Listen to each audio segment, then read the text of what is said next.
They were the outcasts of the Greek world, until one man would rise and take his people to the heights of empire. Alexander was one of history's great commanders. He was well aware that he lived in an age of innovation in Greek warfare. Alexander the Great employed the latest technology to conquer civilizations, transforming the lands from Egypt to India into a new Greek world. Greeks have conquered the known world, so they're exporting their way of life because they think it's the best way of life. It's the best way that any human can live.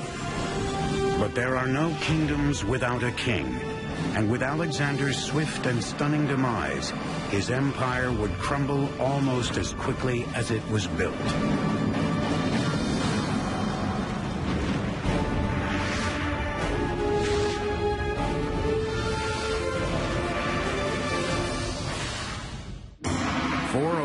BC, a long and bloody 27-year war has come to an end.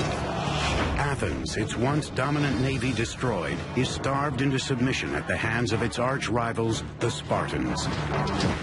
The Athenian generals commanding the main Athenian fleet made a disastrous mistake that led to a great battle and a terrible defeat for the Athenians at a place called Mesopotamia. In the decades after Athens' demise, the city-states of Sparta and Thebes would vie for dominance of Greece. But in 359 BC, a 23-year-old from the remote northern Greek region of Macedonia became king, and within 2 decades would change the face of Greece. His name was Philip II. Macedon was a funny Greek state. It was always a bridesmaid and never a bride. It had lots of potential, both in manpower and natural resources, but it had never managed to get its act together. The Greeks of the city-states considered the tribal Macedonians barely civilized. Yet within 20 years, Philip had unified and transformed them into the most respected and feared military machine Greece had ever seen.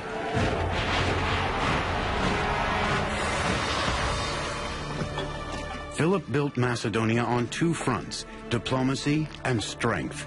He began by creating alliances with the surrounding city-states, while at the same time reinventing the Macedonian army, making soldiering a full-time and highly trained occupation.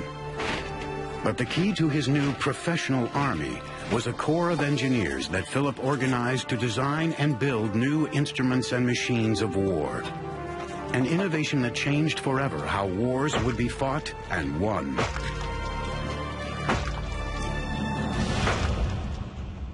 The Macedonians were not considered real Greeks by the Hellenic city-states. They came from a tribe called the Macedoni, and they'd been fighting barbarians for so long that they were considered barbarians themselves. However, Philip II was no barbarian. Or if he was the most brilliant barbarian the world had ever seen. Hello, I'm Peter Weller. The pillar of Philip's military strategy was his combination of cavalry with infantry, and the pillar of his infantry was a formation called the phalanx, a rectangle group of foot soldiers that traveled very lightly at a marching speed few other armies could equal. The phalanx had been a part of Greek warfare for hundreds of years. Now Philip would infuse it with a weapon never before seen on the battlefield. The innovation that Philip did was changing the shape of the phalanx and introducing this long weapon called the sarissa. So the phalanx became like a huge tank. The sarissa was a nearly 18-foot-long spear that could devastate an enemy before its soldiers could use their swords or shorter spears in a counterattack. Basically, you plant the head of your pike against the guy and push him back. And the effect is a little bit like, when a kid tries to attack him and you put your hand on the kid's forehead and his little fists are swinging like this, but they can't reach you. That's what the pike enables Philip's infantry to do. Well-drilled, well-disciplined, and well-equipped soldiers gave the Macedonian phalanx the upper hand against traditional battle tactics. But it would be engineering technology that would ultimately make Philip's armies invincible. For much of their military history, the Greeks were not particularly good at siegecraft. Beginning around 400 BC or shortly afterwards, the Greeks begin to take a quantum leap. The bow and arrow had been an instrument of warfare for thousands of years, but the bow's power was limited to an individual and the strength of his arm. One of the ancient Greeks' first innovations in military engineering was in designing a bow that harnessed more power from the entire human body than from the arms alone.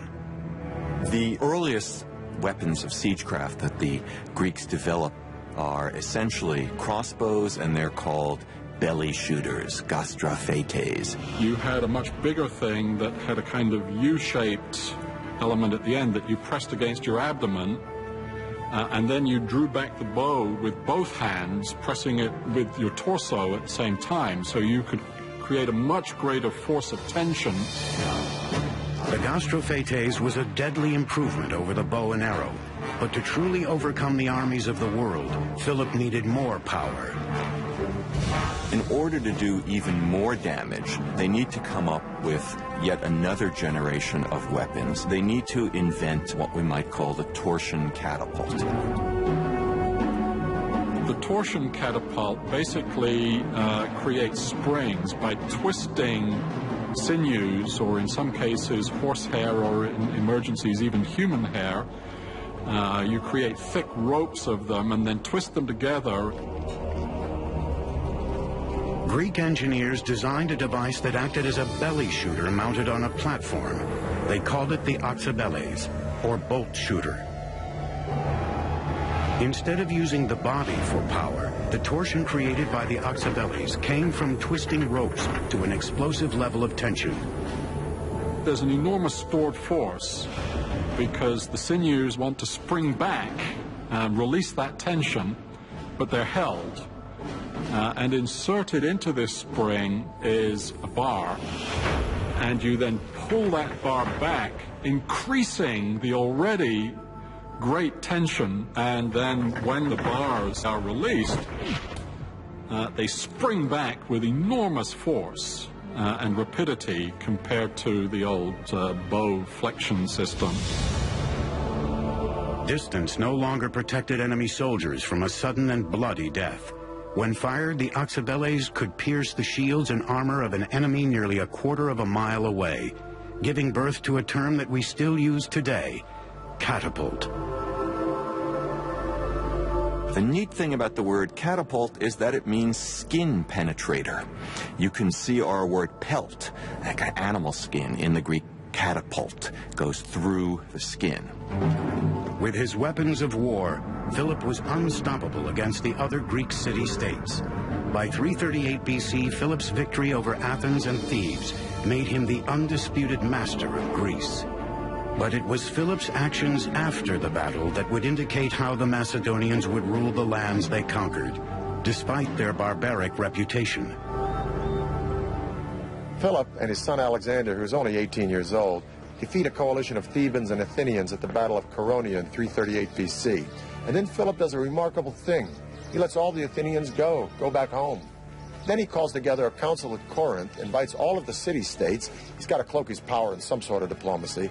And he tells all the city-states, you can groove. It's all going to be the same as it was before. He could have scorched the earth, just like Genghis Khan a few centuries later, but he didn't. Why? We've got to remember that the Greeks thought of the Macedonians as no better than a bunch of thugs. And the Macedonians didn't care much for the Greeks either. But Philip had had his taste of the Hellenic ideal during his time at Thebes. And as a king, he invited Greek philosophers and teachers to come to Macedonia. His entire court spoke Athenian Greek. Philip didn't want to destroy Greece. He wanted to be Greece. He was like the nerd at the back of the class who wanted to join the frat party, become one of the cool guys, albeit a little bit tougher. In his moment of triumph, led by Macedon, he was preparing to carry out his life's ambition, which was to invade the Persian Empire. He would never get there. Philip would meet an untimely demise at the hands of the ultimate insider. Just before Philip began his Persian conquest, he held a public celebration.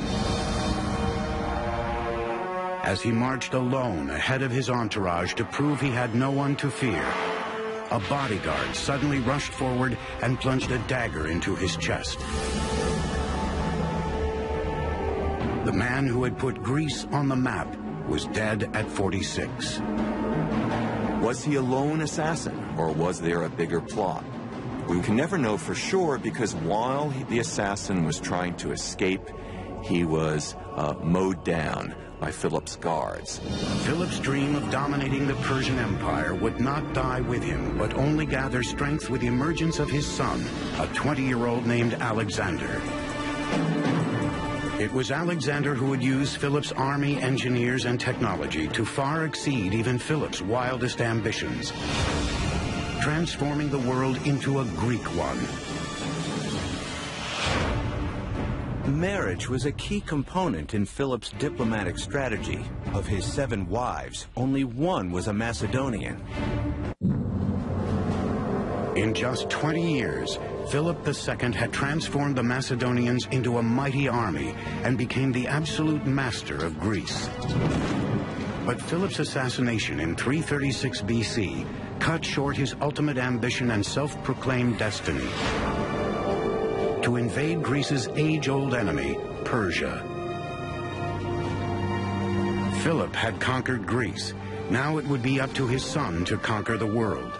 He was a man who became known throughout history as Alexander the Great. Alexander was one of history's great commanders. He was absolutely brilliant on the battlefield. True enough, he inherits a great military machine, but he has to get the credit for leading this machine at a very young age. Philip had laid the engineering groundwork for conquest. Now it was time for his son to finish the job. In 334 BC, Alexander led his Macedonian army of over 35,000 soldiers into battle against the Persian Empire.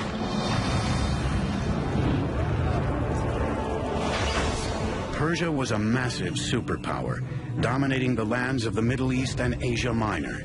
Alexander and his army rampaged through what is now modern-day Turkey, carving deep inroads into Persian territory. But the Persians still had an advantage that Alexander had to neutralize if he hoped to conquer Greece's age-old enemy.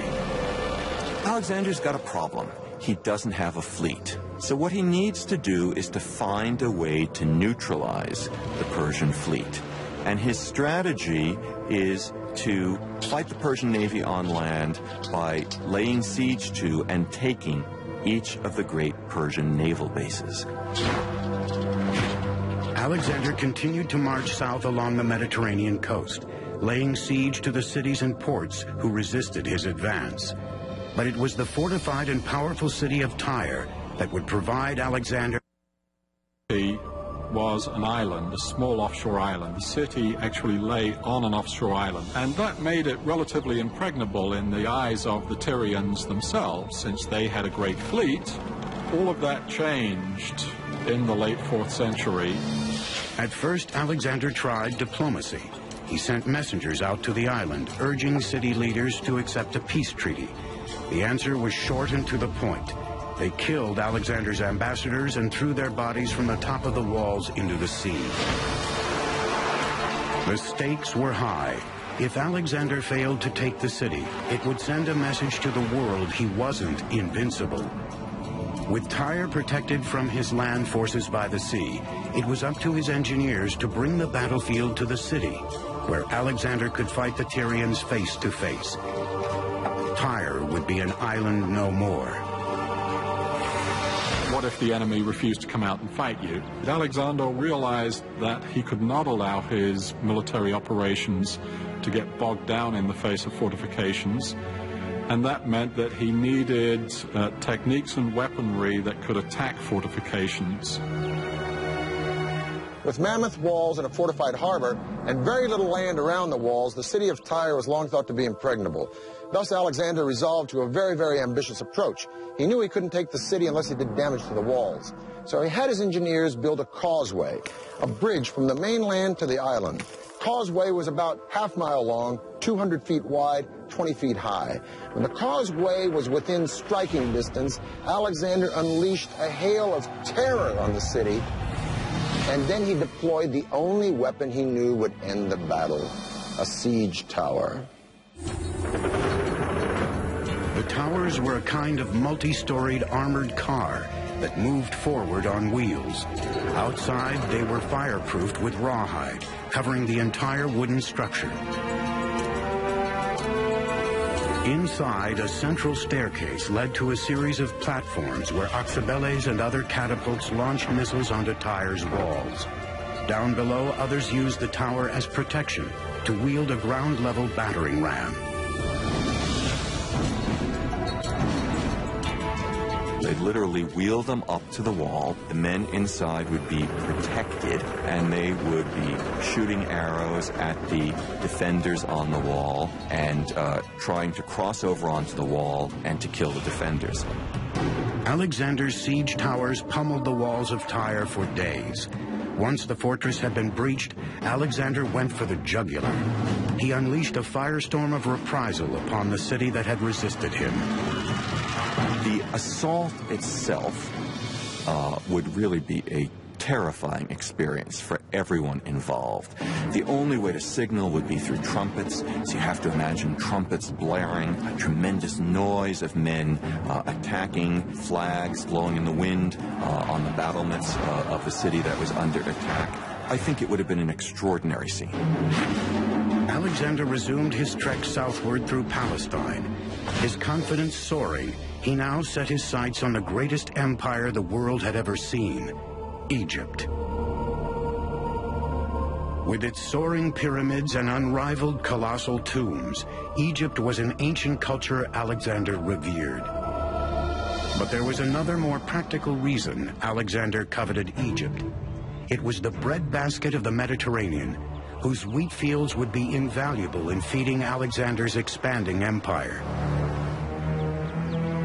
But unlike Tyre, conquering the Egyptians required no bloodshed.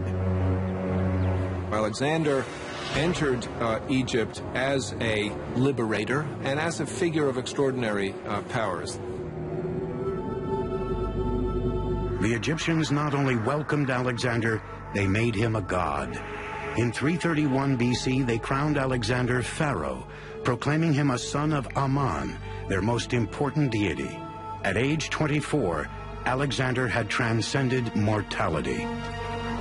One can imagine that someone to whom extraordinary things happened, to whom all doors seemed to open themselves magically, to whom every endeavor was rewarded with victory, would think, well, perhaps I am, in some respect, a god. And I think that Alexander really did think this. He wasn't just pretending. He was trying to find out more about himself. By the late 4th century BC, Greek cities were springing up in the wake of Alexander's marauding army. These cities served as centers of control and administration, but more importantly, they became a means of spreading a unifying fabric of Greek language, culture, and learning. The result would be a template of city engineering that would extend to the farthest regions of Alexander's empire. Alexander ordered that his soldiers be clean-shaven so that enemies couldn't grab their beards in close combat.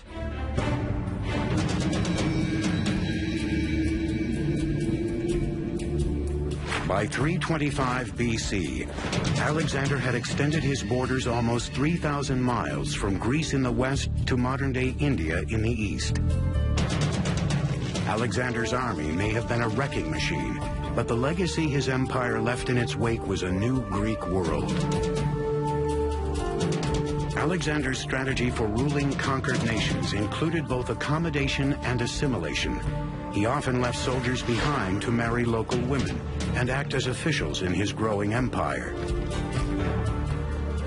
Towns that were formerly Persian, Egyptian, or Indian were transformed into Greek cities. It was an invasion of ideals that formed a hybrid culture that became known as Hellenism. So definitely there are striking parallels with what's going on today, in our today era of globalization. Today we have a common language, which is English, is the language of trade. After Alexander the Great, you have people who have adopted the Greek customs and the Greek language. Hellenism was built on city life, and nowhere did this expansion of Greek domination show up more so than in city planning. Whether they were beginning a new city or reshaping an old one, as the empire grew, Alexander's engineers laid it out on a grid plan that the Greeks had used since the 5th century BC. The grid plan, which was used in these cities, was a symbol of order. Any government that could replace the traditional winding alleyways of a city with a rectilineal grid plan of streets at right angles was a government to be feared, a government to take notice of. Alexander's campaigns in Asia Minor would create a new world order. Today we call it Hellenism. If you lived in a city conquered by Alexander, you lived in a Greek city. This is an example of such a city. It's called Pergamum. 2,000 years ago, Pergamum would have had all the elements of a Greek city: agora, temples, gymnasium, theater. Pergamum would eventually rival Athens as a cultural center. As a matter of fact, the sculptural style pulled out of Pergamum would galvanize Michelangelo and change the face of the visual arts forever. Pergamum was built on a series of slopes. It was engineered like this. It was dramatic, it was theatrical, and it was meant to be. Today, the remains of Pergamum stand high above in modern-day Turkey, a spectacular monument to Greek urban engineering. The city seems to be clinging on this steep hill. It seems that the architects who built this city sort of took into account the topography in many ways, symbolically to start with, meaning that higher up were the palaces and temples. The city rises about 1,000 feet above sea level, which necessitated a series of complex and extensive terraces. In Hellenistic times, Athens was no longer the power center that it was before. There was a shift toward other cities of importance. In that vacuum, Pergamum rose to power. In some ways, it's an echo of the Acropolis of Athens, where the temples stand on a hill, a natural rock over the city. And no expense is spared in building splendid temples and splendid public buildings in Pergamum. And so Greek city planning begins earlier than Alexander, but it's taken to perfection in the Hellenistic period. And wherever you go, each of them has a recognizable institution. Each of them will have a Greek theater. Each of them will have Greek temples. Each of them will have a gymnasium. Each of them will have a agora, a marketplace come forum. The focal point of a Greek city could be found in its public marketplace, called the agora. Here, merchants would peddle their daily wares, and citizens would congregate to discuss the political issues of the day. Adjacent to the agora was the stoa, a simple structure that was the equivalent of an ancient indoor mall. The stoa consisted of a colonnade on one side with a back wall on the other, a shelter providing an open space that was still protected from the elements. The agora and the stoas were the economic, public, and political heart of the Hellenistic city, but its cultural soul lay in another engineering marvel, and was arguably the most important in Hellenistic cities: the theater. The theater is basically an Athenian invention. Drama is, above all, democratic. It develops in Athens concomitantly with the Athenian democracy. Theater was an essential and very important aspect of the Greek outlook to the world, how they thought of themselves and how they thought of the world. And I think to many people's opinion, is one of the great legacies that the ancient Greek civilization has bestowed upon us today. Theaters in ancient Greece were not only forums of social commentary, they inspired the Romans in their building of colosseums and set the standard of stadium design for the next 2,000 years. Separate your men by tribe, by clan, such that clan may bear aid to clan and tribe to tribe. Thus spake Nestor to Agamemnon in the Iliad. And those words might have been said here, because one of the great gifts of Greek culture to the world is theater and music. This is a Greek theater at Pergamum. It is the steepest of its kind. Now, a Broadway theater, and I've played in a few, holds between 800 or 900 people and maybe 2,000 if it's a musical house. This theater holds thousands and thousands and thousands of spectators.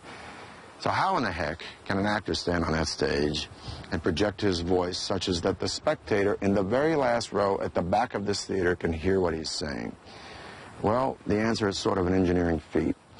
The theater, first of all, is dug out of the side of a mountain, and it doesn't need a very big substructure because the side of the mountain provides the support for these stone benches. Second of all, the theater is in a semicircle, and the semicircle gives way to an amazing sense of acoustics. You can stand on that stage and you can almost whisper, and someone in the very back row would hear you as if you were speaking right into his ear as the sound would bounce off the back wall. Third thing is that the actors wore masks. And these masks not only function as character, but they also function as sort of a megaphone through the lips. So these three elements combined, this theater would be a fantastic place to come and hear the Agamemnon performed by Aeschylus. I think undoubtedly the best preserved ancient Greek theater, the theater at Epidauros in the Argolid Peninsula in the Peloponnesus. Greek theaters were divided into three basic parts: the theatron, or viewing area in which the audience sat; the orchestra, or dancing area in which most of the action took place; and the skene, a timber building set behind the orchestra. The skene and its flat roof were used for dressing rooms, as a backdrop, and sometimes for staging scenes. The theater at Epidauros has 55 rows of seats and is divided into three horizontal seating sections. Stairs divide the sections of seats into separate wedges. In all, this giant theater has an estimated seating capacity of 12,000 to 14,000 people. But it's the acoustical engineering that makes the theater at Epidauros clearly spectacular. If you're sitting up in the top row, you're a long way away from the stage. And the person who's down in the orchestra or on the stage looks quite tiny. And yet, you can have a conversation with that person with only a slight elevation of your voice.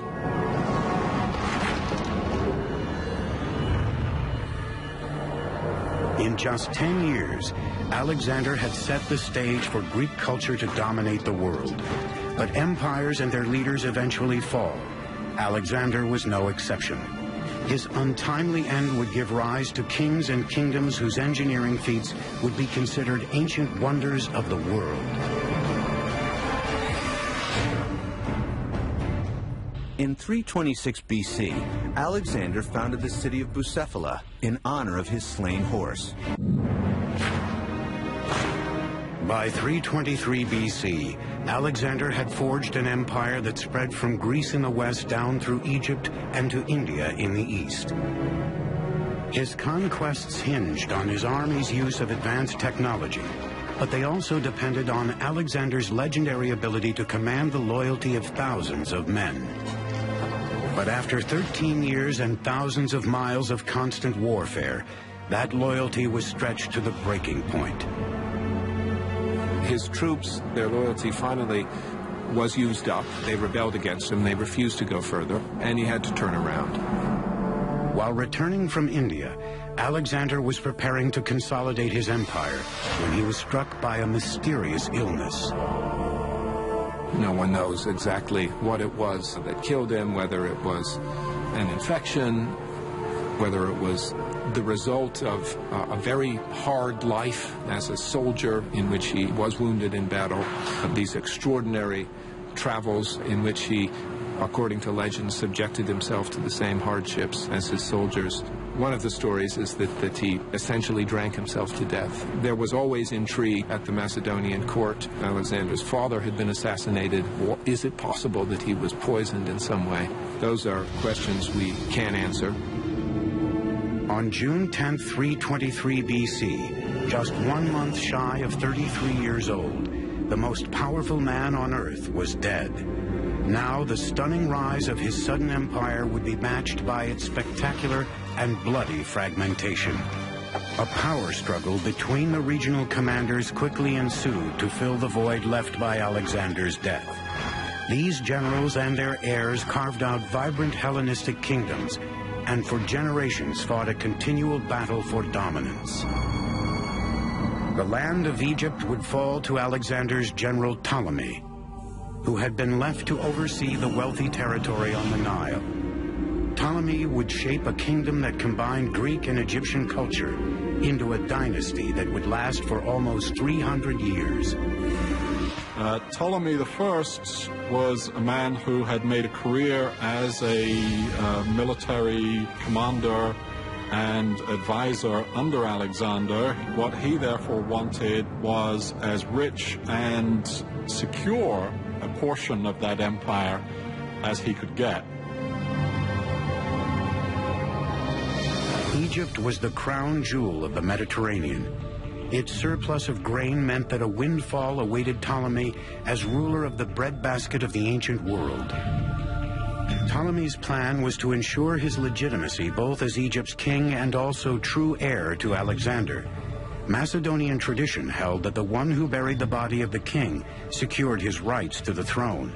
So Ptolemy hijacked the funeral procession of Alexander and brought the mummified body to Egypt, where it would eventually rest in Alexandria, the same city Alexander himself had founded 15 years earlier. Under Ptolemy, Egypt would grow to be a powerful kingdom, and Alexandria would transform itself into the intellectual and scientific capital of the Greek world. He wanted it to be a city that joined with Greek culture and used both Greek and Egyptian technological know-how to build a new Athens, if you will. Alexandria lies on Egypt's coastline, and an easily accessible harbor would be vital for sustaining trade with other cities around the Mediterranean. To that end, Ptolemy ordered one of the most ambitious engineering projects ever seen, the world's first known lighthouse. During the night, it's shown to a great distance, and ships can actually see it from many, many miles away. And during the day, there was smoke coming out of it, so it was still very visible. It must have been a formidable thing to behold. At the time, only the Great Pyramid at Giza was taller than the lighthouse. Legend says it stood 300 feet tall, comparable in size to the Statue of Liberty. Some estimates claim the lighthouse may have stood as tall as 450 feet.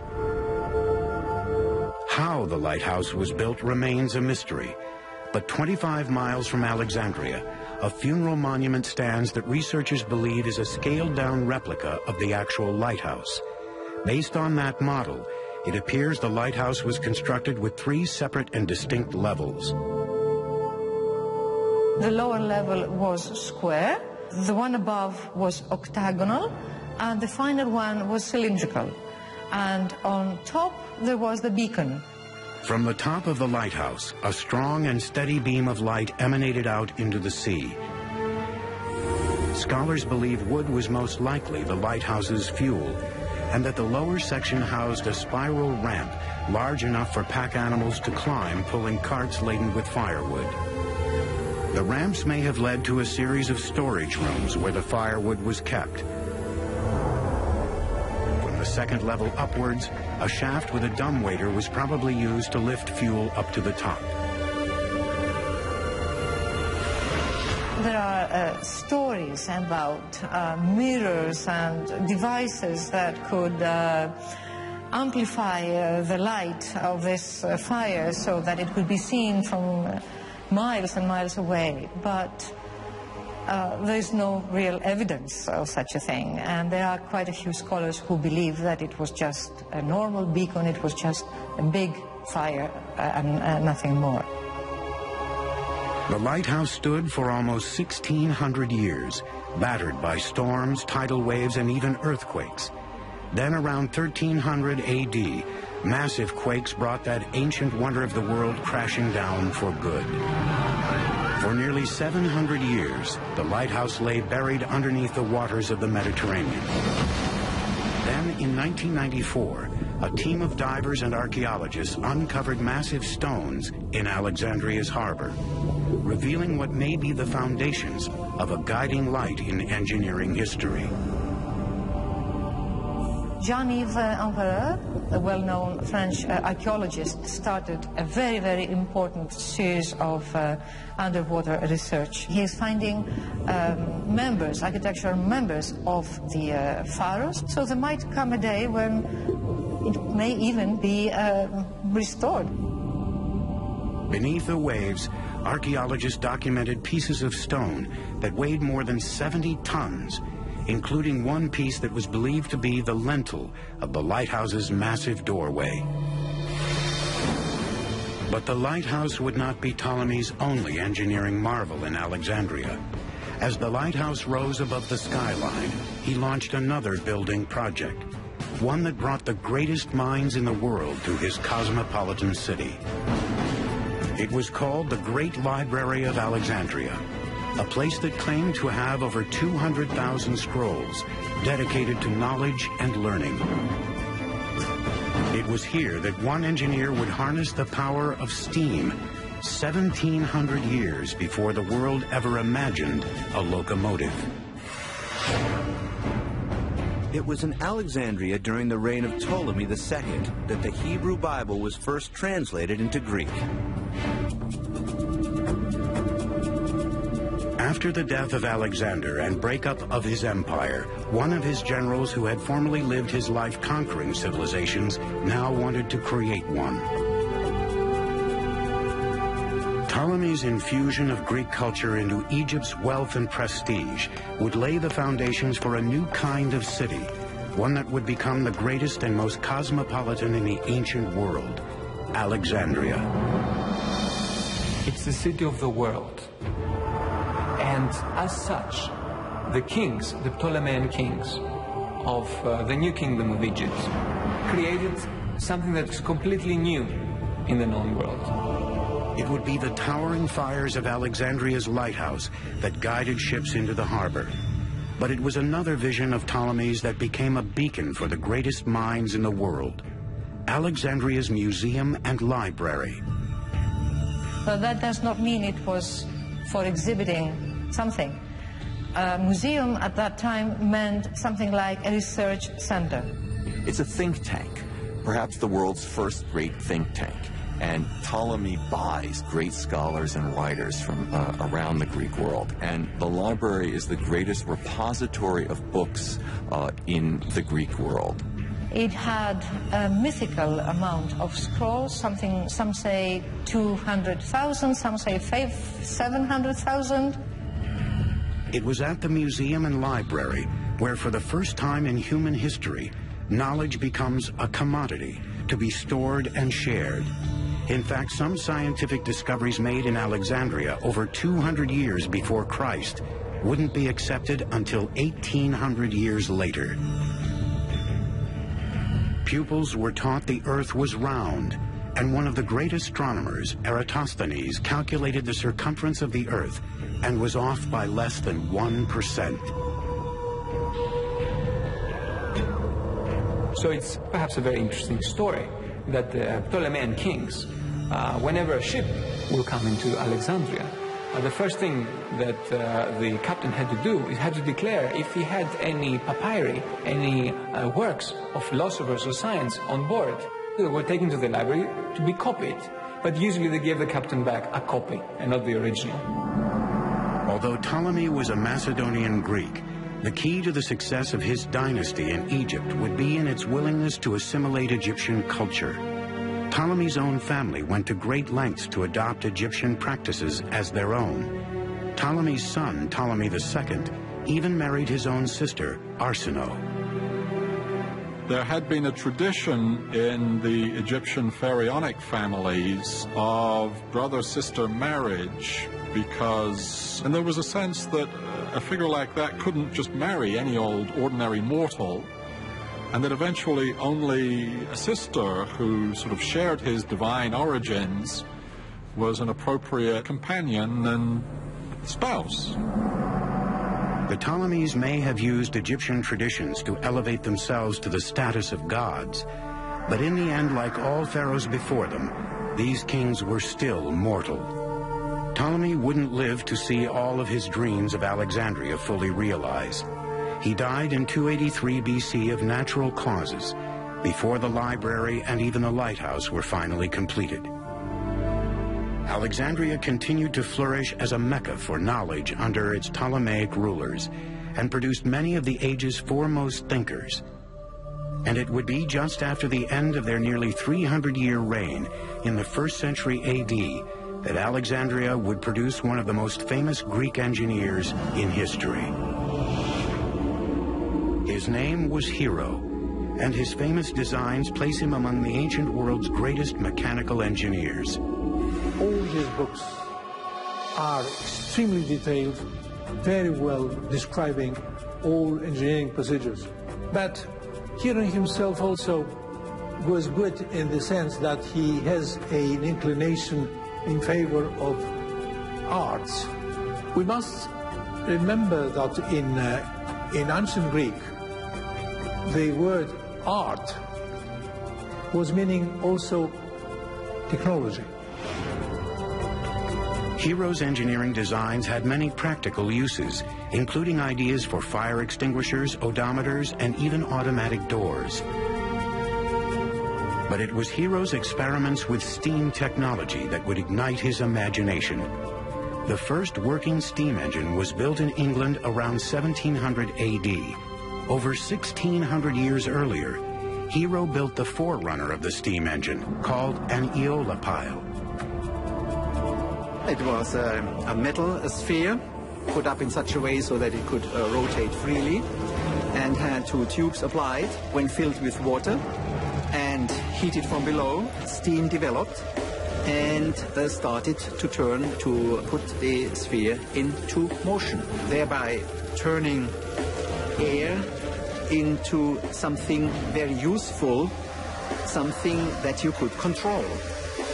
We maintain that under other historical circumstances, this industrial revolution could possibly have taken place in Alexandria after a couple of centuries. The essence was there. The interesting thing about the steam engine of Hero is that the guy discovered steam power. Okay, so the question beckons, how comes they didn't use steam power?